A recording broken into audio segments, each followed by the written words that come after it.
Nama Om Vishnu Padaya Krishna Preshtaya Bhutale Srimate Bhakti Vedanta Swamin Iti Namane Namaste Saraswati Deve Gaudavani Pracharane Nirvishesha Shunyavadi Paschatya Deshatarane Jaya Sri Krishna Chaitanya Prabhu Nityananda Sri Advaita Gadadhar Srivasadi Gaura Bhakta Vrinda Hare Krishna Krishna Krishna Hare Hare Hare Rama Rama Rama Hare Hare Trinadapi Suni Chena Tarod Eva Sahishnuna Amanina Manadena Kirtaniya Sadahari Hare Nama Hare Nama Eva Kivalam Kalo Nastyeva Nastyeva Gatiranyata.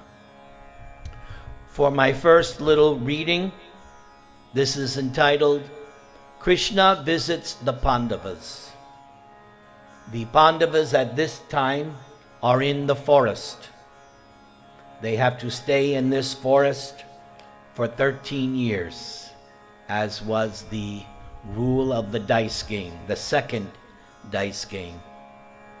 In the first dice game, they lost themselves, they lost their treasury, their kingdom, they even lost their wife. Then it was all given back to them by the mercy of Dhritarashtra. But then Shakuni and Duryodhana devised another scheme because they felt that they had been gypped because of their father Dhritarashtra giving it all back. So another dice game was conceived.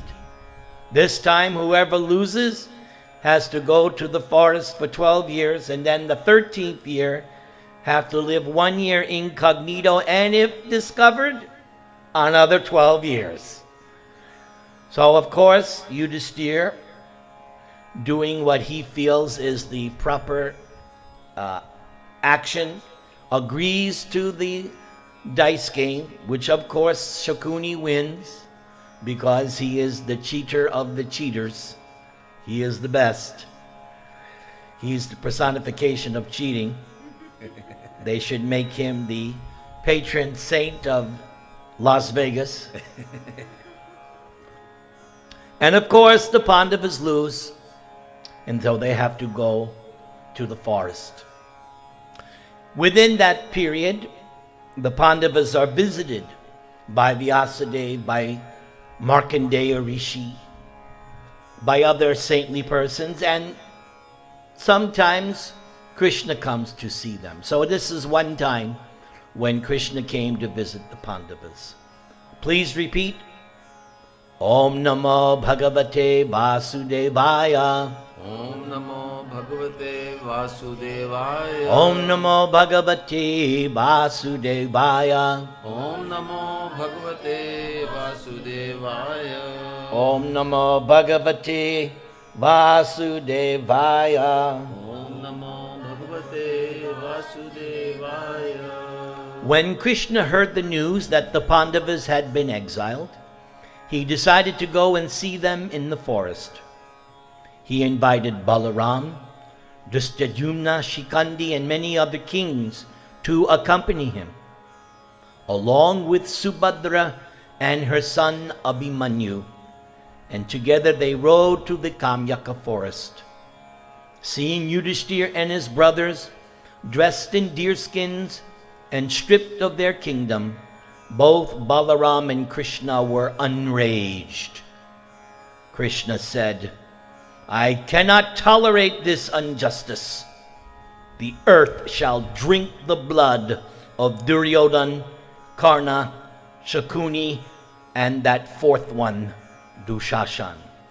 So interesting, Krishna refers to him as the fourth one, because it was Dushashan who was trying to disrobe Draupadi. After we kill them and their followers, we will install Dharmaraj on the throne. Those cunning men, the Kauravas, deserve to be slain. This is quite in accord with eternal morality.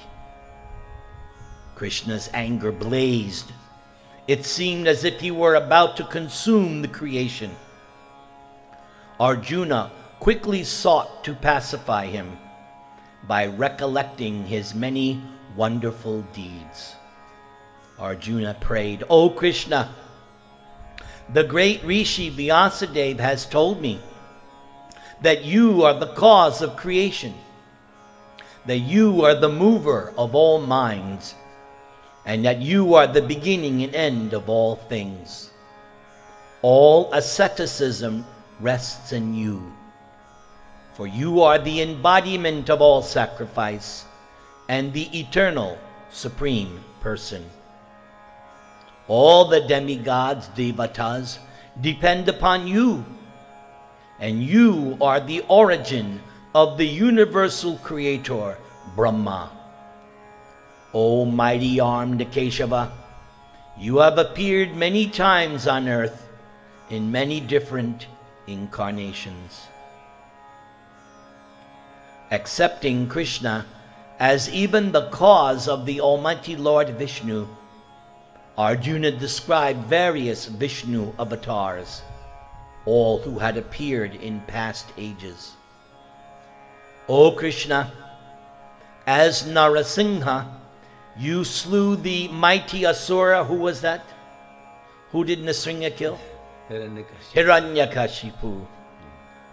As Aditi's son, what's Aditi's son? Who's the incarnation? Anybody know? Vamana. Vamana. You swept away the entire universe with how many steps? 3 steps. 3 steps.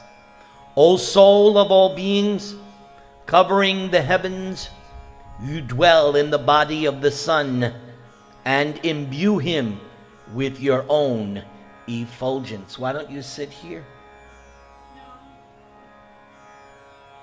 Arjuna went on to describe Krishna's activities in his present appearance. Arjuna said, "You have killed numerous demoniac kings who were fierce enemies of even the demigods.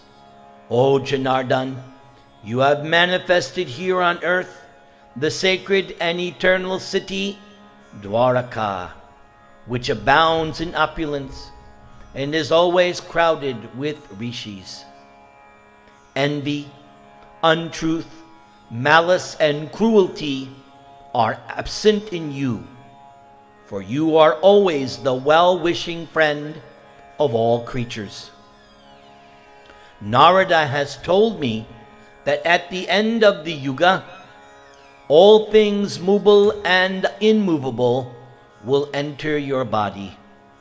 O Krishna, there is no limit to your glories. I have spoken of only a minute part."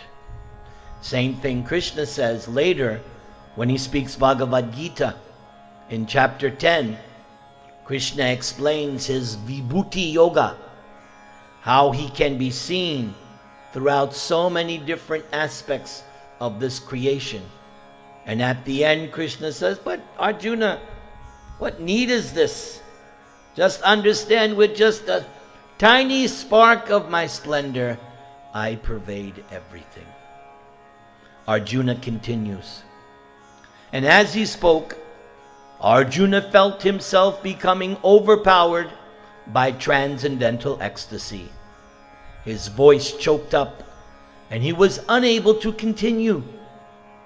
Pleased and pacified by Arjuna's expression of love, Krishna then said, oh, this is nice. Look what Krishna says to Arjuna. "Arjuna, you are mine, and I am yours. All that is mine is yours. One who hates you, Arjuna, also hates me. And one who follows you also follows me. Formerly, you were Nara, and I was Narayan. Although we are individuals, we are like as one. No one can understand our oneness and difference. To be continued. Everybody chant the Maha Mantra.